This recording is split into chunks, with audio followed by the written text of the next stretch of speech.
पश्चिम बंगाल में जैसे जैसे चुनाव का समय करीब आ रहा है, सूबे में राजनीतिक दलों के वार पलटवार तेज होते जा रहे हैं। बंगाल की लड़ाई में ताजा विवाद नेताजी सुभाष चंद्र बोस की जयंती को लेकर हुआ है।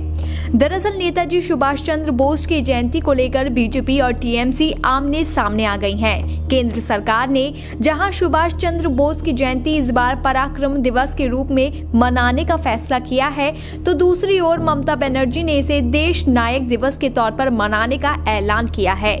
केंद्र सरकार के सांस्कृतिक मंत्रालय की ओर से जानकारी दी गई है कि 23 जनवरी को नेताजी की 125वीं जयंती पराक्रम दिवस के तौर पर मनाई जाएगी। केंद्र सरकार ने नेताजी की 125वीं जयंती मनाने के लिए प्रधानमंत्री नरेंद्र मोदी की अध्यक्षता में एक कमेटी का गठन भी किया है।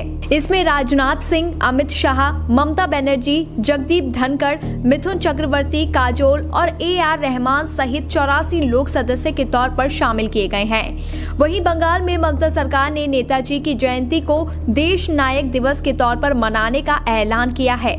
इसके साथ ही ममता सरकार ने ऐलान किया है कि जयंती वाले दिन बंगाल में योजना आयोग जैसे संगठन की स्थापना भी की जाएगी। इसका ऐलान करते हुए ममता बनर्जी ने कहा था कि केंद्र सरकार ने नेताजी के योजना आयोग को भंग कर दिया। हम नेताजी के विजन को दुनिया के बीच ले जाने के लिए बंगाल योजना आयोग का गठन करेंगे।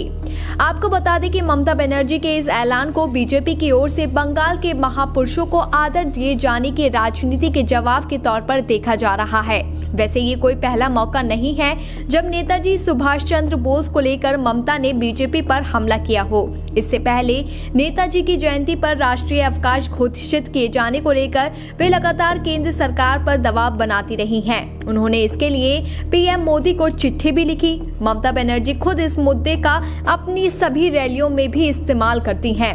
नेताजी की जयंती पर देश भर में छुट्टी की मांग को लेकर ममता बनर्जी ने कहा, व्यक्तिगत रूप से मुझे लगता है कि आजादी के बाद हमने नेताजी सुभाष चंद्र बोस के लिए कोई उल्लेखनीय काम नहीं किया है। मैंने केंद्र सरकार को चिट्ठी लिखकर मांग की है कि वे नेताजी की जयंती 23 जनवरी के दिन राष्ट्रीय छुट्टी घोषित की जाए। ये मेरी मांग है। आपको बता दें कि बंगाल की राजनीति में महापुरुषों की विरासत पर सियासी संग्राम कोई पहली बार नहीं हो रहा है। ईश्वर चंद्र विद्यासागर और रविंद्रनाथ ठाकुर के नाम पर बंगाल की राजनीति इससे पहले गर्मा चुकी है। इस बार के चुनाव में नेताजी सुभाष चंद्र बोस पर अपना अधिकार जमाने को लेकर बीजेपी और टीएमसी पूरा जोर लगा रही है। खैर, अब ये मामला कब तक खत्म होता है और इस मुद्दे का चुनावी असर क्या पड़ता है, ये तो वक्त आने पर ही पता चलेगा। BBPN की रिपोर्ट। ताज़ा खबरों के लिए बने रहिए BBPN नेटवर्क के साथ, क्योंकि यहाँ आपको खबरें मिलेंगी नए भारत की। हमारे साथ बने रहने के लिए हमारे चैनल को सब्सक्राइब करें और शेयर करना बिल्कुल ना भूलें।